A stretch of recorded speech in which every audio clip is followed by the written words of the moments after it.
మొదటగా వస్తున్న ఏనుగు ఇది మన ఆంధ్ర రాష్ట్ర పట్టపేనుగు రాయల్ ఎలిఫెంట్ ఆఫ్ ఆంధ్రప్రదేశ్ 1986లో దీన్ని పట్టుకొని కొన్నాళ్ళు తిరుపతి జూలో ఉంచి 2005 నుండి ననియాల ఎలిఫెంట్ క్యాంపులో ఇది కుంకి ఏనుగుగా సేవలందించింది.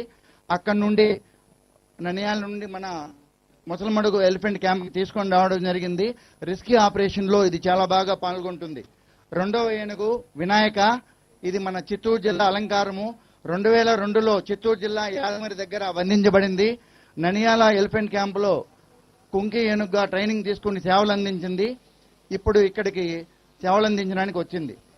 తర్వాత మూడవ ఏనుగు రంజన్ దీనిని ప్రైడ్ ఆఫ్ కర్ణాటక దేశగా పిలుస్తారు. ఇది మన అతిథిని కర్ణాటక నుండి ముసలమడుకు తీసుకొని రావడం జరిగింది. నాలుగవ ఏనుగు కృష్ణ దీనిని కన్నడ దేశ జూనియర్ ఛాంపియన్ అంటారు. ఇది మన ముసలమడుగు క్యాంపులో చాలా యాక్టివ్గా ఉండే ఏనుగు, ఫ్రెండ్లీ ఏనుగు, పూలహారం వేయడంలో చాలా ఇష్టాన్ని చూపించే.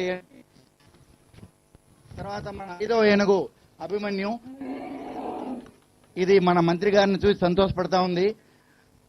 అభిమన్యు కృష్ణ ఏనుగును కలిసి మన ముసలమడుగు ముద్దు బిడ్డలు అంటారు. ప్రతి ఏనుగు కూడా రోజుకి 200 నుంచి 300 కేజీల ఆహారాన్ని తీసుకుంటుంది. తర్వాత మన చివరిగా దేవా ఇది కర్ణాటక నుండి వచ్చిన గజరాజు. క్యాంపులో ఎక్కువగా స్వేచ్ఛగా ఇండిపెండెంట్ గా ఉండాలనే కోరిక దీనిలో ఎక్కువ కనిపిస్తుంది. తర్వాత మొదటగా వస్తున్న ఏనుగు ఇది మన ఆంధ్ర రాష్ట్ర పట్టపేనుగు రాయల్ ఎలిఫెంట్ ఆఫ్ ఆంధ్రప్రదేశ్ 1986లో దీన్ని పట్టుకొని కొన్నాళ్ళు తిరుపతి జూలో ఉంచి 2005 నుండి ననియాల ఎలిఫెంట్ క్యాంపులో ఇది కుంకి ఏనుగుగా సేవలందించింది. అక్కడి నుండి ననియాల నుండి మన ముసలమడుగు ఎలిఫెంట్ క్యాంప్ తీసుకొని రావడం జరిగింది. రెస్క్యూ ఆపరేషన్ లో ఇది చాలా బాగా పాల్గొంటుంది. రెండవ ఏనుగు వినాయక ఇది మన చిత్తూరు జిల్లా అలంకారము 2002లో చిత్తూరు జిల్లా యాదమరి దగ్గర బంధించబడింది. ననియాల ఎలిఫెంట్ క్యాంపులో కుంకి ఏనుగుగా ట్రైనింగ్ తీసుకుని సేవలు అందించింది. ఇప్పుడు ఇక్కడికి సేవలు అందించడానికి వచ్చింది.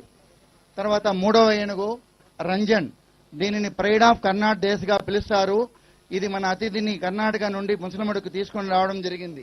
నాలుగవ ఏనుగు కృష్ణ దీనిని కన్నడ దేశ జూనియర్ ఛాంపియన్ అంటారు.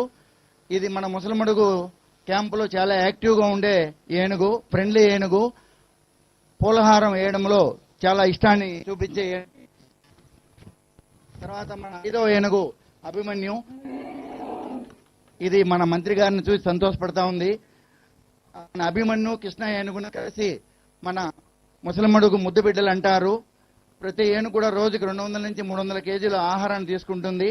తర్వాత మన చివరిగా దేవా ఇది కర్ణాటక నుండి వచ్చిన గజరాజు. క్యాంపులో ఎక్కువగా స్వేచ్ఛగా ఇండిపెండెంట్ గా ఉండాలనే కోరిక దీనిలో ఎక్కువ కనిపిస్తుంది.